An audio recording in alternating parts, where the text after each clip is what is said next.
கடத்தூரில் முன்னாள் முதலமைச்சர் ஜெயலலிதா அவர்களின் 77வது பிறந்தநாள் விழாவை அடுத்து பொதுக்கூட்டம் நடைபெற்றது. இந்த கூட்டத்திற்கு சிறப்பு அழைப்பாளராக முன்னாள் உயர்கல்வித்துறை அமைச்சரும் மாவட்ட கழக செயலாளருமான KP அன்பழகன் அவர்கள் கலந்து கொண்டார். இதில் திமுக அரசை விமர்சனம் செய்து அவர் பேசினார். நிகழ்ச்சியில் MLAக்கள் கோவிந்தசாமி, சம்பத்குமார், ஒன்றிய செயலாளர்கள் மதிவாணன், முருகன், விஸ்வநாதன், ஒன்றிய துணை செயலாளர் ரவீந்திரன், முன்னாள் நகர செயலாளர் சசிகுமார், கவுன்சிலர் சபிவுல்லா, பொறி மாது, கிருபா உள்ளிட்ட ஏராளமானோர் கட்சி நிர்வாகிகள் கலந்து கொண்டனர். எடப்பாடியார் பணம் ஒதுக்கிட்டாரு, டெண்டர் விடப்பட்டது, அதை கூட இன்னைக்கு செயல்படுத்த முடியவில்லை. ஆக ஒரு விளம்பர அரசு திமுக அரசு. மக்கள் எல்லாரும் ஏமாந்துட்டாங்க.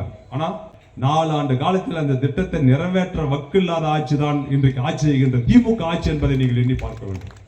அவரின் எதிர்கட்சி அந்தஸ்தையும் இலக்கச் செய்த தலைவிதான் இதை ஒப்படைத்து தருகிறார்.